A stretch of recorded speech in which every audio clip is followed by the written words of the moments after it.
What's up, everyone? I'm glad to see you today. So this month, we're finding out how to drop the act and show others who we really are. That's what it looks like to live a life of integrity. We don't have to act like someone we're not. We don't have to hide who God made us to be. With His help, we can be brave, honest, and true. So today's game is all about revealing the truth. It's called Box of Lies. So our friends Hannah and Delaney are going to be describing a weird looking object that they see on their little card. So they may or may not be telling the truth to their partner. And if you think they're telling the truth, I want you to give them a thumbs up. If you think they're not, give them a thumbs down. So let's play this along with them. They're gonna play the best 2 out of 3.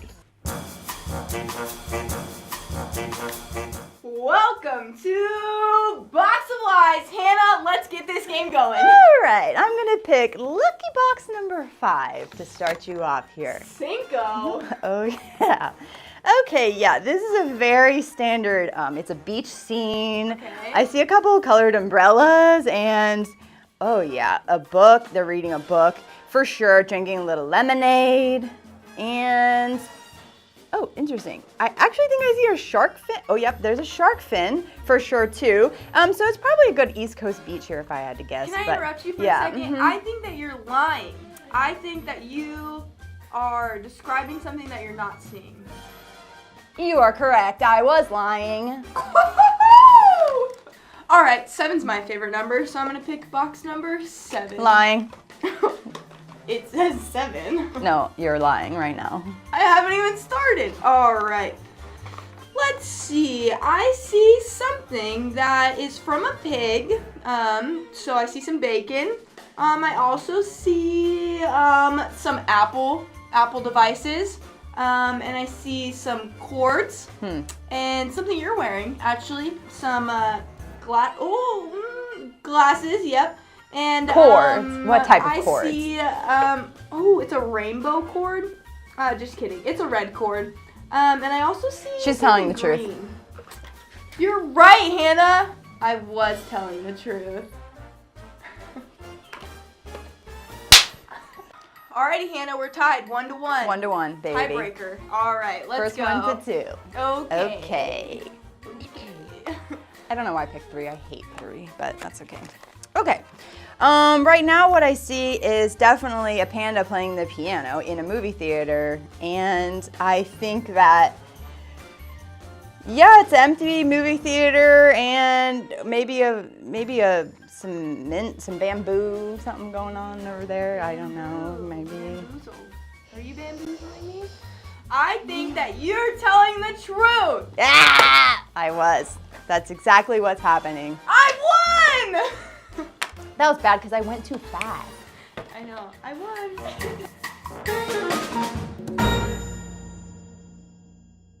That was such a fun game. The truth was revealed. I am so thankful that we can trust God no matter what. He is always the right one to follow. King Solomon wrote in Proverbs 16:9, "In their heart, human beings plan their lives, but the Lord decides where their steps will take him." When we're not sure what to do, all we have to do is follow Jesus and do what he would do. So let's sing this song in trust to Jesus.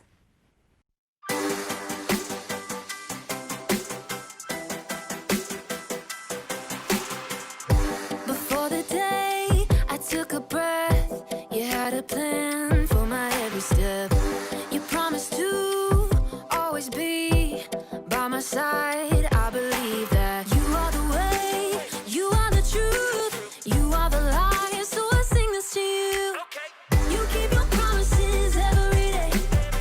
I will believe in everything that you say. Yeah, in the dark I know you're making a way. Jesus, I will trust you. You're always good in everything that you do. And I know everything that you say is true. And every moment you are leading me through. Jesus, I will trust you.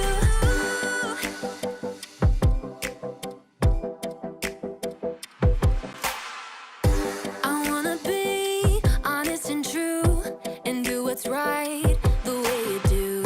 You're teaching me to take a stand and live for you. 'Cause I believe that you are the way, you are the truth, you are the light. So I sing this to you.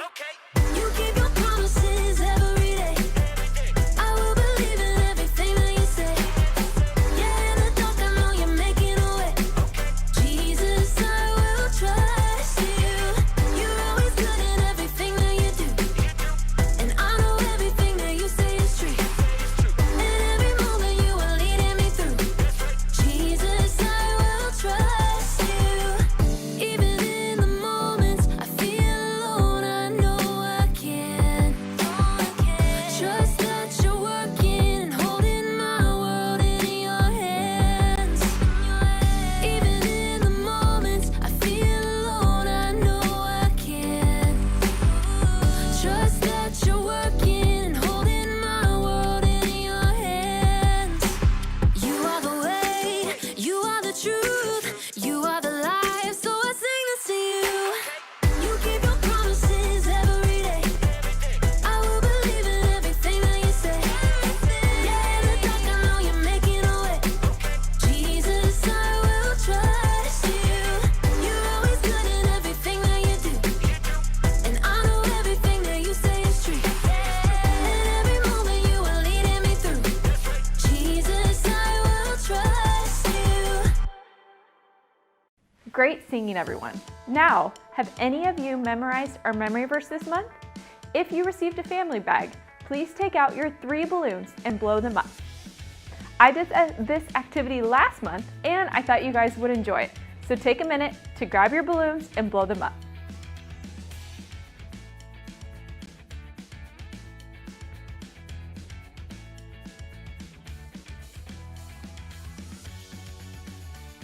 Okay, so you guys have your balloon ready at home? It is time for us to hit the balloon up in the air as we say the memory verse together. So, and if you don't have your balloon at home, just say the verse along with us. Here we go. Anyone who lives without blame walks safely, but anyone who takes a crooked path will get caught. Proverbs 10:9. Okay, keep hitting it and add another balloon. Ah! Anyone who lives without blame walks safely. Oh no! I lost mine. But anyone who takes a crooked path will get caught. Did anyone do it with 2 balloons? I was not able to. But that's just a fun way to practice it at home. So if you guys haven't learned it, I encourage you to keep trying. Great job. Now it's time to listen to our story for this week. Let's take a look.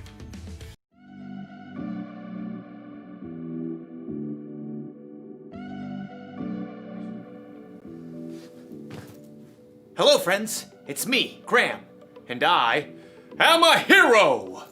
Hee-yah! Hee-yah! Hee-yah! Hee-yah! Uh-oh. Well, okay, I'm not a real hero, but I'm pretending to be one.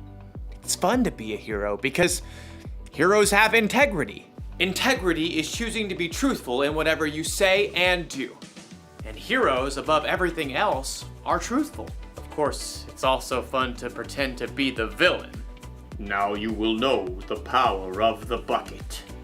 For I, Buckethead, am your second cousin once removed. No, that's impossible! We look nothing alike! Would I lie to you? Yeah, probably. You're right, I probably would.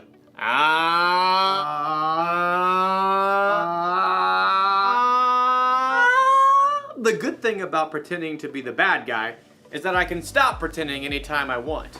But as you'll see in today's story, when you cheat and lie in real life, it's a little harder to take your mask off. It's really hard to breathe in here. I'll see you all back here soon.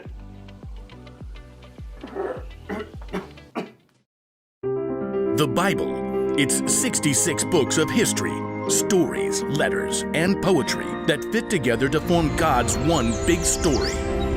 The epic adventure of how He created us and loves us so much that He made a way to rescue us.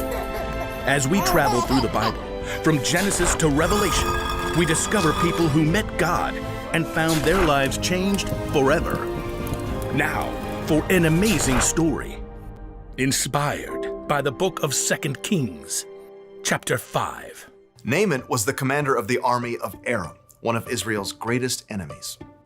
Forward march! Though Naaman was a wealthy man, he had one problem that no doctor could solve. He had a terrible skin disease. Make it go away.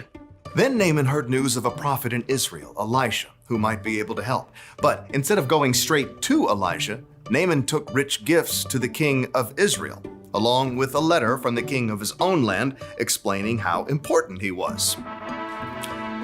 The king of Israel frowned as he read the letter from his enemy, the king of Aram. I am sending my servant Naaman to you with this letter. I want you to heal him of his skin disease. What? No! I'm not God. Your king is trying to pick a fight with me. But I just Not want... this thing, not this thing. La, la, la, la, la. The king of Israel made such a fuss that Elisha heard the news and sent a messenger. It was probably his trusted servant, Gehazi. I'm a good guy. Trust me. Gehazi took Elisha's message to the king. Elisha says tell the man to come to me. Gehazi raced back home to help Elisha prepare for the important visitor. And sure enough, the king of Israel sent Naaman straight to their doorstep. Gehazi peeked out the window. Look how low the chariot is riding. What's in the back? Embroidered robes and bags of something? Gehazi? Hurry up. You gotta look good for this guy. I'll get you your best robe. Nope, You're not wearing the robe? I'm not going out. Not going out? No, you are. My robe? What's wrong with your robe? It's old. It's not even a decent name brand like Melchizedek or Queen Jezebel. Elisha sent his servant out the door with a message for Naaman. Are you the prophet? No. But let me just say that is one excellent chariot. I see you got the golden hubcap. Where's Elisha? He says, go, wash yourself in the Jordan River 7 times. Then your skin will be healed. You will be pure and clean again. I thought Elisha would come out himself. I know, right? Look, can't he just say some words and wave his hand and, make me better? That's what I was thinking too. And the Jordan River? I mean, it's full of muck and tadpoles and... forget it. Naaman tore off, angry, but his servants convinced him to follow Elisha's instructions. Naaman dipped 7 times in the murky Jordan River, and when he rose from the water on his 7th time, What? his skin was perfectly clean. He was healed. Unbelievable. Naaman raced back to Elisha's home. This time, the prophet came outside along with Gehazi. Naaman marveled at his unmarked arms and hands. Now I know that there is no God anywhere except in Israel. Please take a gift from me. Gehazi inched closer to the chariot. He could see the richly colored robes hanging over the bags of gold and silver. Is that a genuine Melchizedek robe? Uh-huh, the real deal. Just have your servants unload around back and I'll... Nope. I serve the Lord. You can be sure that he lives. And you can be just as sure that I won't accept a gift from you. What? Please, I'm begging you. He's begging you, Elisha. But Elisha still refused to take a single coin from Naaman and send him away in peace. Elisha went back inside, leaving Gehazi speechless on the doorstep. What? No. Seriously? Gehazi could still see the dust kicked up by the horse's hooves. Elijah should have taken something. If he didn't want it, he could have just given it to me. With that, Gehazi took off running down the road. His arms pumped and his sandals flapped as he crested the hill and came up alongside the chariot. Naaman pulled it to a halt. Is everything all right? It's fine. My master sent me to say that 2 young prophets have come to visit. Yeah, that's it. Please give them 75 pounds of silver and 2 sets of clothes. Oh, of course. Take twice as much. Naaman's servants carried the heavy bags of silver and clothing back up the road. But as they approached Elisha's house... Hey, thanks. I got it from here. Straining beneath the weight of his heavy load, Gehazi snuck inside and stashed the clothing and silver in his room. Then he hurried back out and strolled through the front door.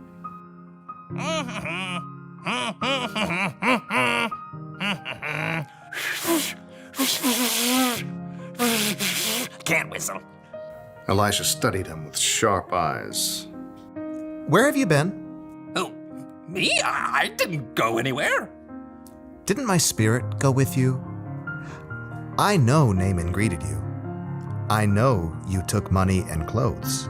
I was just being nice to the horses, making their load lighter.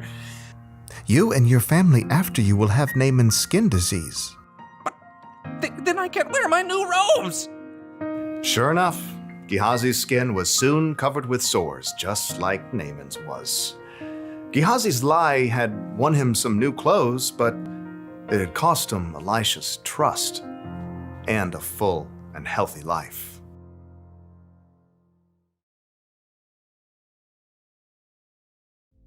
Elisha's servant Gehazi told some lies, didn't he? He lied to himself, saying he needed more stuff than he already had. He lied to Naaman to get the stuff. Then he lied to Elisha about all of it.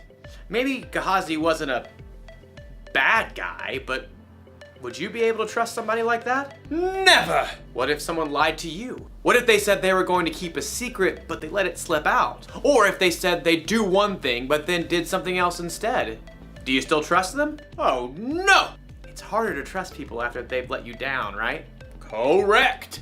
It works the same way when we're the ones who tell the lie or don't do what we say we'll do. It can make us come across as the villain. So here's the one very important thing to remember. When you're not truthful, you lose trust. When you are truthful, you're the hero! And if you need even more evidence that being truthful is the way to go, look to Jesus. He always did exactly what he said he would do. He can be trusted no matter what. That's what I want to be. What do you say, Buckethead? Will you turn from your villainous ways? Do I get to keep the bucket? Sure. It's a deal! Great! Go be heroes, everyone. Bye! Hey, Buckethead, how do you feel about tacos?